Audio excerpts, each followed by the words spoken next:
नमस्कार. आपण पाहताय आणि ऐकताय आपले अण्णा हे युट्यूब चॅनल. मी गणेश तुकाराम शिंदे आपण सर्वांचं आपले अण्णा हे युट्यूब चॅनलवर स्वागत करत आहे. आज तब्बल 2 आठवडे म्हणजे 12 दिवस झाले तिकडं आखातात युद्ध सुरू आहे. युद्ध थांबायला काही येत नाहीये.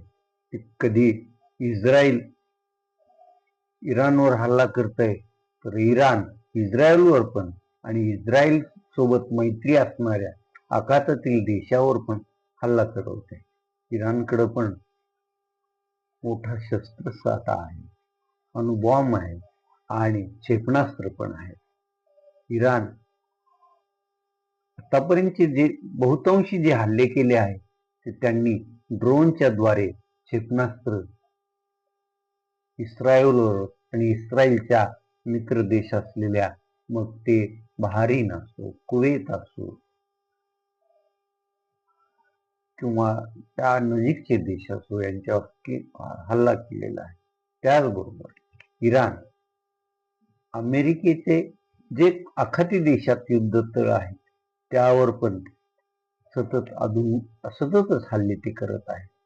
त्यामुळं अमेरिका ही तसा आणत असला आम्ही काय घाबरतो का, पण अमेरिका पण मधून खचला आहे हे नक्की. या आखाती देशातील युद्धामुळे त्या आखातातीलच लोकांना त्यांना जास्त झळा पोचल्या आहेत, जास्त त्यांची हानी झाली आहे. पण इतर जगातील इतर देशांना पण त्यांच्या या युद्धामुळं झळा तिथपर्यंत पोचत आहे.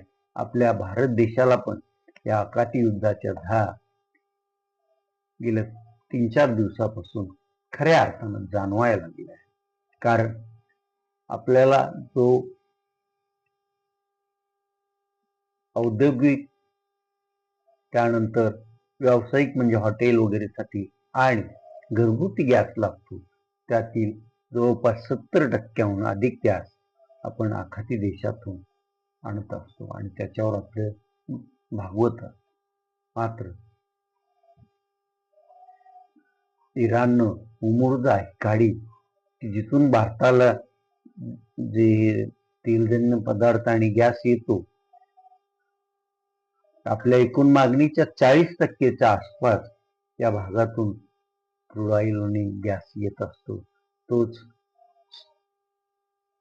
समुद्रधुनीचा मार्ग बंद केलेला आहे आणि त्यामुळे खऱ्या अर्थानं अडचण जाणवू लागली. तसं आपल्याला अमेरिकेनं उदार मनाने 1 महिनाभर रशियाकडून तेल खरेदी करा असं जरी सांगितलं असलं तरी तसं काही आपला पूर्वीपासून रशियाकडून आपण तेल घेत असतो, आपलं ते चालूच राहील. परंतु त्यातून ते भागेल का हा प्रश्नच आहे.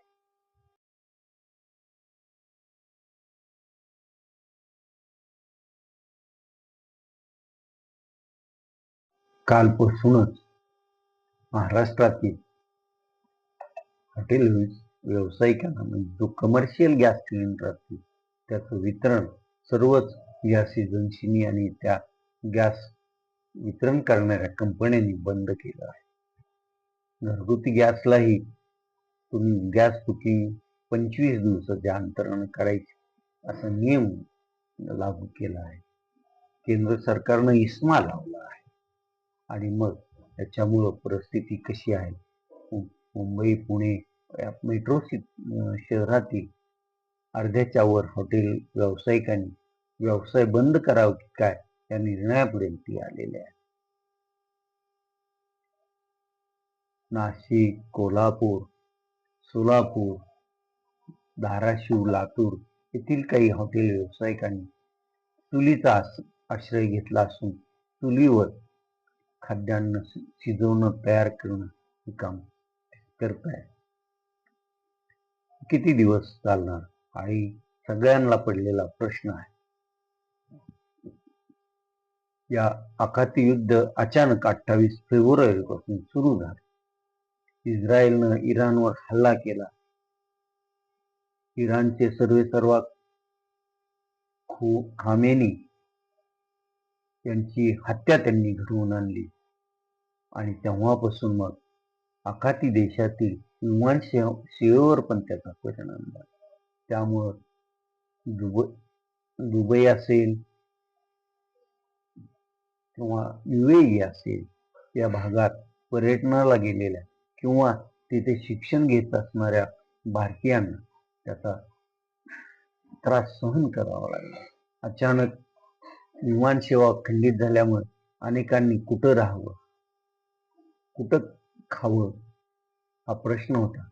त्यांच्यासाठी मग मूळचं राजस्थानचं जैन कुटुंब आहे. त्या जैन कुटुंब व्यवसायासाठी महाराष्ट्रातील नाशिक जिल्ह्यातील मालेगाव येथे स्थायिक झालेला आहे आणि त्या जैन कुटुंबातील धीरज जैन गेल्या 15-20 वर्षापासून दुबईत व्यवसाय करतात आणि त्यांनी तिथं एक फार्म हाऊस त्यांचा आहे आणि त्यांना ज्यावेळेस आपल्या देशबांधवांचे होणारे हाल त्यांनी पाहिले, त्यावेळेस त्यांनी या देशबांधवांना जोपर्यंत विमानसेवा सुरळीत होत नाही तोपर्यंत आसरा देण्याचा आणि 2 वेळेचं अन्न देण्याचा निर्णय घेतला.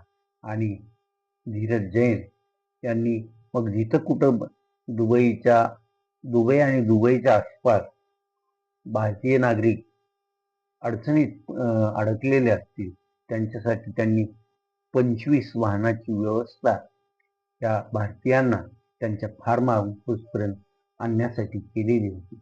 तर तसा हा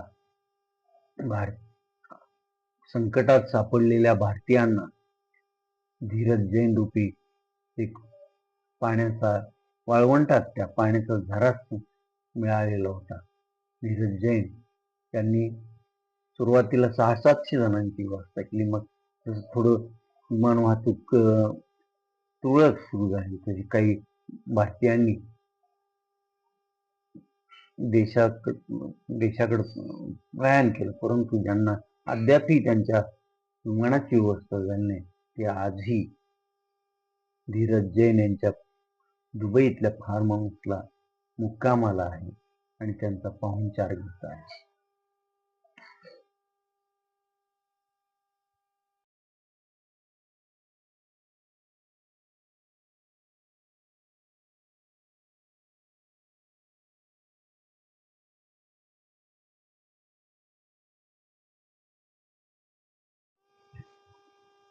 तिकडं अखातात युद्ध सुरू आहे आणि इकडे ही 13 मार्चला अध्यक्ष उपाध्यक्ष जिल्हा परिषदेच्या निवड असल्यामुळे 55 जिल्हा परिषद सदस्य आणि त्यांच्या म्होरक्यांमध्ये पण धाकधूक सुरू आहे. परवा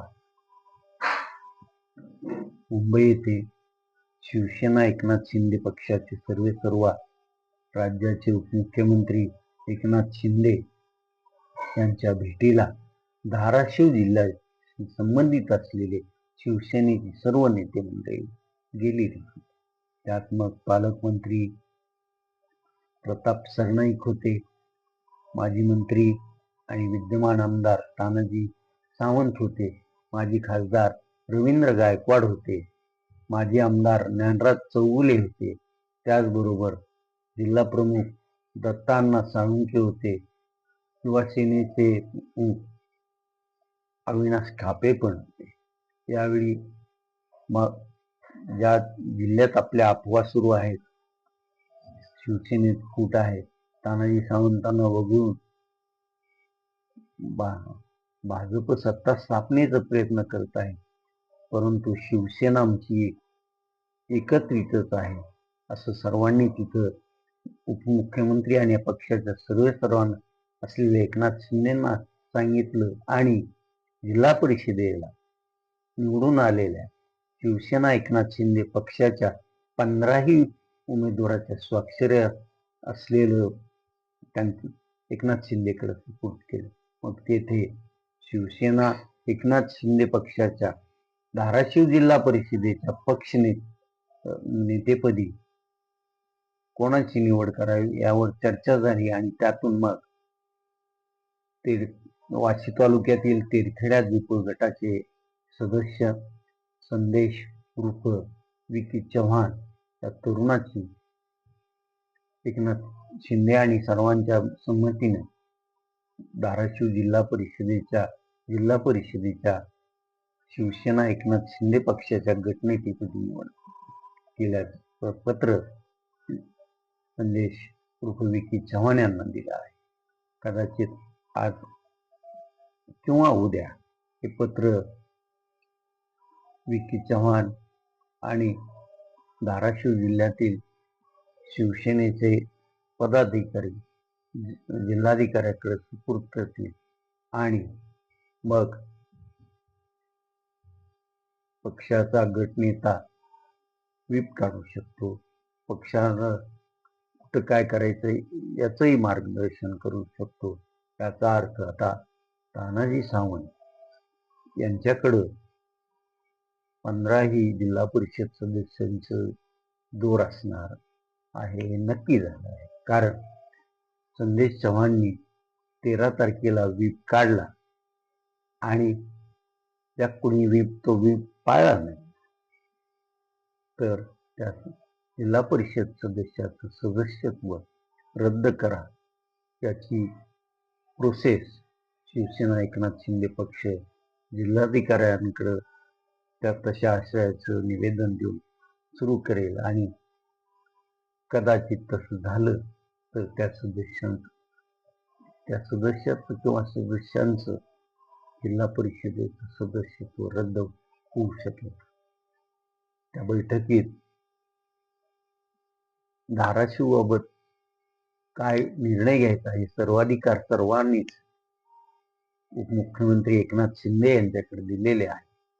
एकनाथ शिंदेंनी अजून आपलं काय मत आहे हे काही स्पष्ट केलेलं नाही. मात्र याच्यातून जिल्हा परिषद अध्यक्षपद शिवसेनेकडेच असावं असा आग्रह मात्र एकनाथ शिंदेकडे धरलेला दिसून आलेला आहे.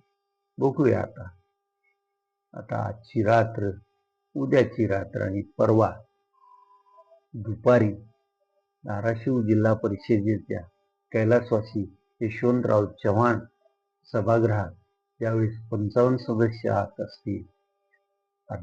अध्यक्षपदासाठी अर्ज दाखल झालेले असतील आणि प्रत्यक्षात मतदान होईल. त्यावेळेस कोण अध्यक्षा होतील त्याचं उत्तर आपणाला साधारण 3 वाजल्याच्या नंतरच मिळणार आहे. असो, आज आपण आता इथंच थांबूया. तुम्ही आपल्या YouTube चॅनल सबस्क्राईब करा, लाईक करा आणि कमेंट्स पण. धन्यवाद.